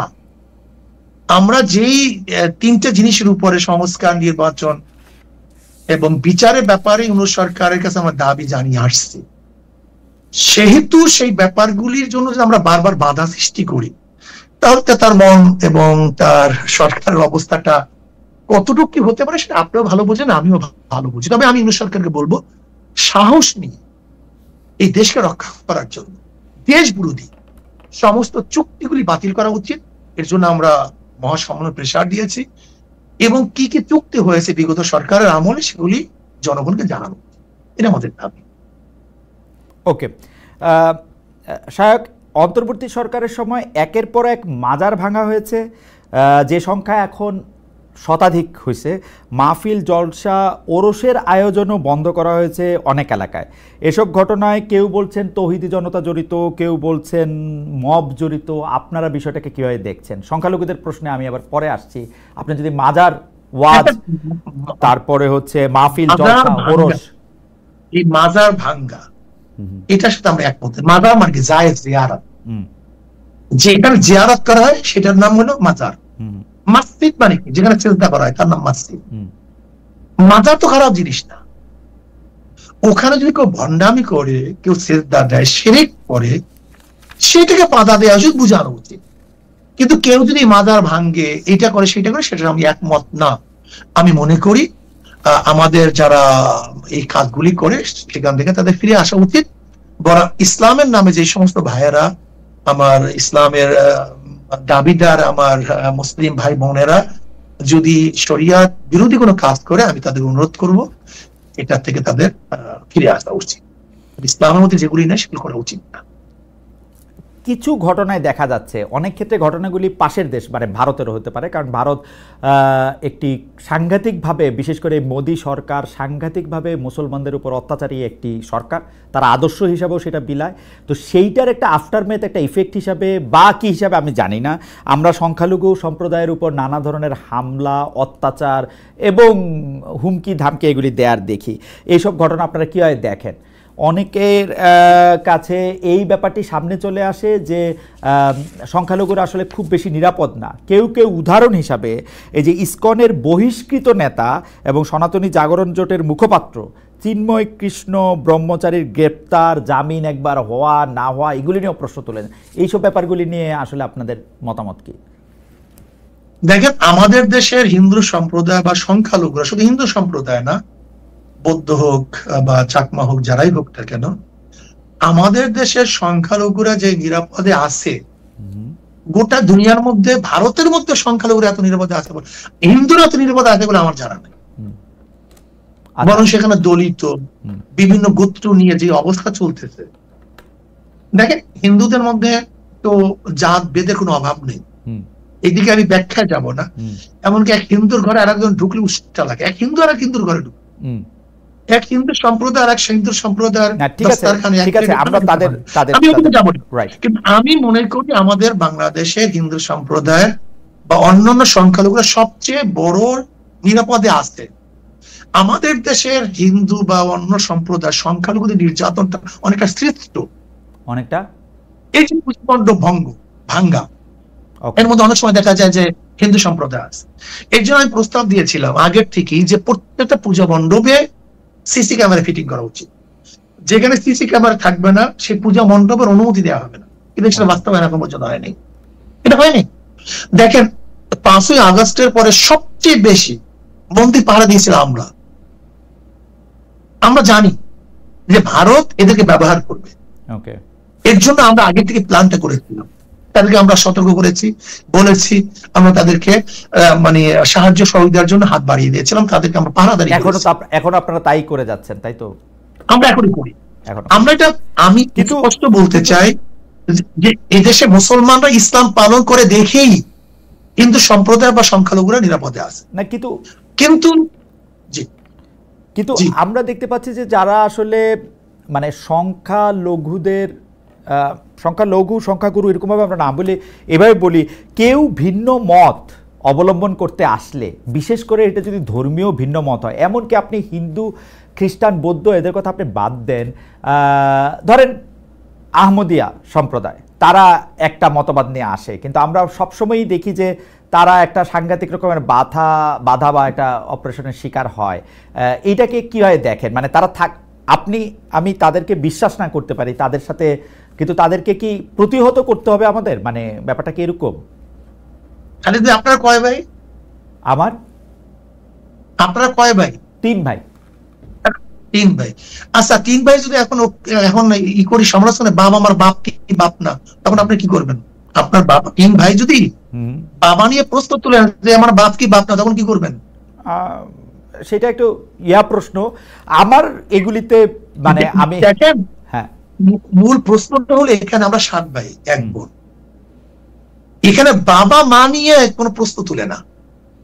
এইটা বিশ্বাস করব কি করব না, এই আদর্শ মানবো কি মানবো না, এটা বোকা।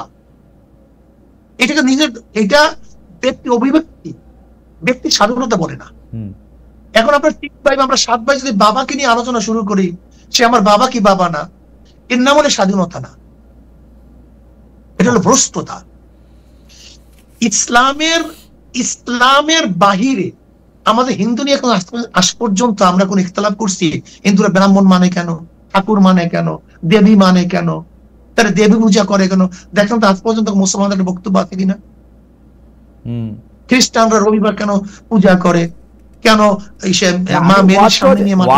শুনি এরকম, কিন্তু আপনারা যারা আলেম আছেন তারা বলেন না কখনো, এটা আমি দেখছি।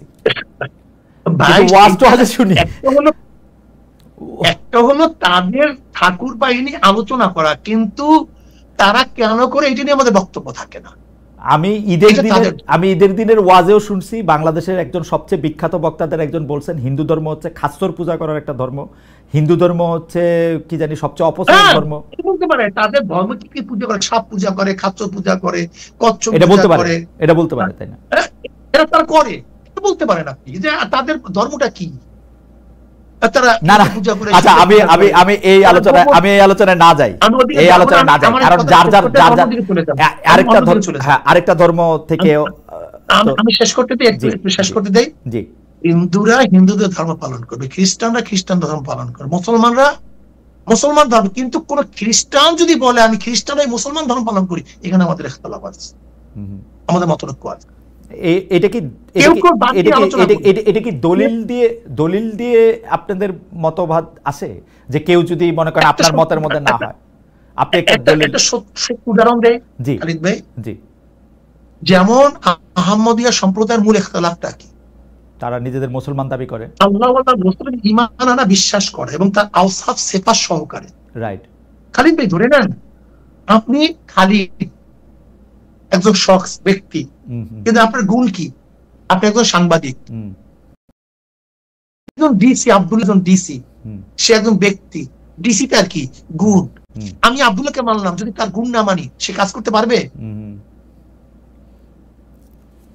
আমি বললাম আব্দুল্লাহকে মানলাম কিন্তু তার গুণ মানলাম না, সে কাজ করবে কিভাবে? আপনাকে মানলাম খালিদ ভাই, কিন্তু আপনাকে সাংবাদিক মানলাম না, আপনি কাজ করবেন কিভাবে? নবী আলাইহিস সালাতু একজন ব্যক্তি, তার কিছু গুণ আছে। ব্যক্তিকে মানলাম, তার গুণ মানলাম না, তার নবী মানা হইল? শায়ক আপনার সাথে এটা নিয়ে আমি আসলে আলাদা তর্ক করতে চাই না, কিন্তু আমি যতটুকু বুঝছি, আমি মনে করি ইসলাম ধর্ম খুব সহজ। ইসলাম ধর্মের মধ্যে থেকে আমি যদি আল্লাহকে মানি, আমি যদি তার প্রেরিত নবীকে সর্বশ্রেষ্ঠ রাসূল বলে, প্রেরিত পুরুষ বলে মানি, আমি ইসলাম ধর্মে বিশ্বাস করি, এই শাহাদাত, কলেমা শাহাদাত যদি আমি পড়ি, অন্য কেউ আপনি ভালো বলতে পারবেন, অন্য আরেকটা মানুষ আমি অমুসলিম কিনা এটা বলতে পারে কিনা আমি জানি না। আমি খালিদ ভাই একটু উদাহরণ দিলে বুঝতে পারবেন। জি বলেন তো। টাকার 99 জায়গায় মিল আছে, এক জায়গায় মিল নাই, সেটা নকল না অরিজিনাল। একটা টাকা 1000 টাকা, আচ্ছা হ্যাঁ হ্যাঁ হ্যাঁ, 99 জায়গায় মিল আছে, এক জায়গায় মিল নাই, সেটা নকল না অরিজিনাল? না না, সেটা তো অবশ্যই নকল, কিন্তু ঠিক ইসলামের একটা গন্ডি আছে, কিন্তু ইসলামের তো দুইটা জিনিস, আল্লাহকে মানা, তার রসুলকে মানলে, সাক্ষ্য দিলে, তারপর গুলি তো আমল। আপনি এইটা করবেন, এটার জন্য আপনার এইটা আপনার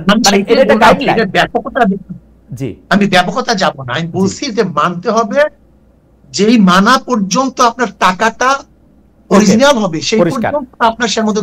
আচ্ছা পরিষ্কার আমি শুধু আপনি শুধু এই জায়গাটার মধ্যে যদি একটু বলেন যে অন্য ধর্মাবলম্বীরা ধর্মের নামে একটা ফানি কাজ করতেছে বা একটা খারাপ কাজ করতেছে, কোট আনকোট, কারণ যার যার ধর্ম তার কাছে, এইটা বলাটার শিক্ষা আপনারা দেন কিনা আপনাদের যারা ছাত্র বা অনুসারী আছে, বা এটা দেয়াটা ঠিক কিনা? কারণ আমি কেন এটা বলি, আমি কিন্তু কখনো পোপরে শুনি না বলে যে মুসলমানরা এই কাজটা করে, এটা ঠিক কিরকম জানি ফানি। আমি একটা হিন্দু যে একটা খুব বড় মানুষ আছে, সে একটা বলতে শুনি না যে মুসলমানরা এই কাজটা করে, এটা খুব ফানি। আমাদের হুজুররা বা আমাদের আলেমরা এই কথা কেন বলেন? অনেক সময় যদি কেউ কম্প্রোমাইজ করতে চায়, মুয়াজিন করতে চায়, যেমন ধরেন আপনার কোটটা ভালো না মন্দ, তখন আরেকটা কোটের সাথে তুলনা দিতে হয়। ওকে, যেমন সূর্যর আরেকটা সূর্য না থাকলে এটা তুলনা দিন কিভাবে? এই তুলনাটা কি খুব জরুরি? আমি তো সবচেয়ে ভালো ধর্ম, এটা সবসময় জরুরি না। ইসলাম ধর্ম কি কারোর সাথে আমি কোনো তুলনা করতেছি? আমার তো ওরে বলার দরকার না সর্বশ্রেষ্ঠ। কেউ যদি বলে হুজুর আমি হিন্দু ধর্ম পালন করা, আচ্ছা সমস্যা কি? আমি খ্রিস্টান ধর্ম পালন করলাম, সমস্যা কি? যদি আপনি বলেন দুইটার মধ্যে আপনার পার্থক্য করেন, তখন আমি পার্থক্য করি। এটা আমার মনে হয় কোন, যদি আমি পার্থক্য করি আমার কাছে সমস্যা না শায়ক, আমি জিনিসটা শুধু বলি, আমি যখন 10টা জায়গায় বসে থাকি, যখন আমার 2টা বন্ধু থাকে যারা সুন্নি মুসলমান নন, তারা যদি আমি কোনো একটা আলেমের বক্তব্য ভালো বলে, ধরা যাক আমি শায়কে চরমনায় সৈয়দ ফজলুল করিমের বক্তব্যই তাদের শোনাইতেছি যে দেখো কিরকম করে উনি মানুষকে দাওয়াত দিতেছেন, এর মধ্যে হঠাৎ করে যদি আমি শুনি যে উনি বলতেছেন যে হিন্দু ধর্মরা আসলে খাস্যর পূজা করে, হিন্দু ধর্ম আসলে খুব একটা অপচয়ের ধর্ম, হিন্দু ধর্ম একটা নাথিং ধর্ম, ইট হার্টস। মানে আমার কাছে এটা আননেসেসারি মনে হয়। আমি শুধু আপনার কাছে বিচারটা দিয়ে রাখলাম, কারণ আমি তো ওর সাথে প্রতিযোগিতা করতে বসি নাই, আমি ওরে দেখাইতে বসছি যে দেখো ইসলাম ধর্ম কত সুন্দর করে উনি বলতেছেন। খালিদ ভাই দেখেন, এখানে প্রস্রাব করিবেন না করিলে 50 টাকা জরিমানা, এখানে প্রস্রাব করিবেন না করিলে 50 টাকা জরিমানা, এখানে প্রস্রাব করিবেন না করিলে 50 টাকা জরিমানা।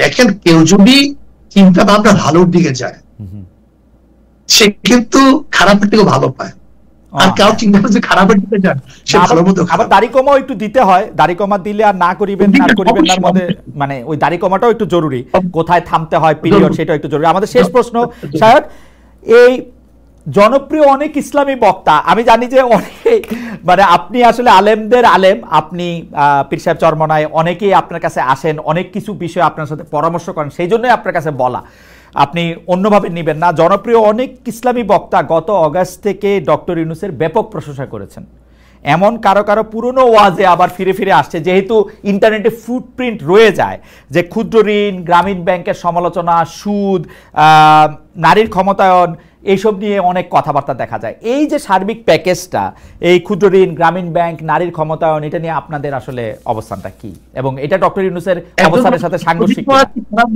কোন সময় সে ভালো দিকটা আলোচনা করে, কোন সময় খারাপ দিকটা আলোচনা করছে, একটা মানুষ দুই দিকে থাকতে পারে, এরকম মেবি একটা মানুষ দুই দিকেই থাকতে পারে, ভালো আলোচনা করছে, খারাপ আলোচনা করছে। আপনাকে অনেক ধন্যবাদ শায়ক। আপনি, আমরা অনুষ্ঠানে প্রায় প্রায় না শেষই, আপনি যদি আমাদের দর্শকদের উদ্দেশ্যে, বাংলাদেশের মানুষের উদ্দেশ্যে কিছু বলতে চান, বা সারা পৃথিবীতে আসলে অনেকে আপনাকে শুনছেন, আমরা শুধু আমি একটা কথাই বলবো, জি, রাজনৈতিক সৃষ্টি হচ্ছে মানুষের কল্যাণের জন্য, রাজনীতি মানুষের সেবা, এটা ব্যবসার কোনো জায়গা না। একজন বিসিএস ক্যাডার সে বেতন পায় কত, অথচ একজন যদি ওয়ার্ডের সভাপতি হয় 1 বছরের মধ্যে দেখা যায় 1 কোটি কোটি টাকার মালিক। আমরা এই দুর্বৃত্তন, এটা আমরা চাই না, সন্ত্রাস চাই না, জুলুম চাই না, অত্যাচার চাই না, অবিচার চাই না, দুর্নীতি চাই না। আমরা চাই রাজনীতি মানুষের সেবার জন্য হবে, কল্যাণের জন্য হবে, মানুষের মুক্তির জন্য, মানুষের অধিকারকে প্রতিষ্ঠা করার জন্য হবে, যেখানে চাঁদাবাজ থাকবে না, দুর্নীতিবাজ থাকবে না, খুনি থাকবে না, ভক্ষক হবে না, রক্ষক। আমরা চাই মানুষের অধিকারকে ফিরিয়ে দেওয়ার জন্য। 28 লক্ষ কোটি টাকা দূরের কথা, 1 টাকাও বিদেশ পাচার হবে না। কিন্তু আমরা দেখেছি 91 থেকে 96, 96 থেকে 2001, 1 থেকে 2005, আবার এই 2024 পর্যন্ত, এমনকি এই 53 বছর যারা ক্ষমতায় ছিল, তাদের অবস্থান, তাদের আদর্শ, তাদের চরিত্র দেশের মানুষ বারবার দেখেছে। আমি মনে করি যা পরীক্ষা হয়ে গেছে তাকে পরীক্ষা করার কোনো প্রয়োজন নাই, যাকে আমরা পরীক্ষা করি নাই এদেরকে নতুনভাবে পরীক্ষা করা উচিত। যারা বারবার দেশ পরিচালিত করেছে, তারা পরীক্ষা বারবার ফেল করেছে, তাদেরকে পরীক্ষা আমরা নিতে চাই না। আমরা চাই নতুন কোন আদর্শ নীতি বাংলাদেশ স্ট্যাবলিশড হোক, মানুষের অধিকারকে ফিরিয়ে দেবো, সেই নীতি আদর্শ ইসলাম। এতে ডেমোক্রেসি আমরা দেখেছি, সোশ্যালিজম দেখেছি, ক্যাপিটালিজম দেখেছি, কমিউনিজম দেখেছি, সেকুলারিজম দেখেছি, কোন ইসলাম কোন নীতি আমাদের শান্তি দিতে পারেনি। আমি মনে করি ইসলামী আদর্শ বাস্তবায়ন হলে এদেশে মানুষ শান্তি পাবে। আর একটা কথা শেষ, 2 নম্বর জমিতে 1 নম্বর ফসল হয় না, 2 নম্বর উস্তাদের মাধ্যমে 1 নম্বর ছাত্র হয় না, 2 নম্বর নেতার মাধ্যমে দেশ কোনদিন 1 নম্বর হবে না। আল্লাহ আমাদের সবাইকে কবুল করে নেন। আপনাকে অশেষ ধন্যবাদ।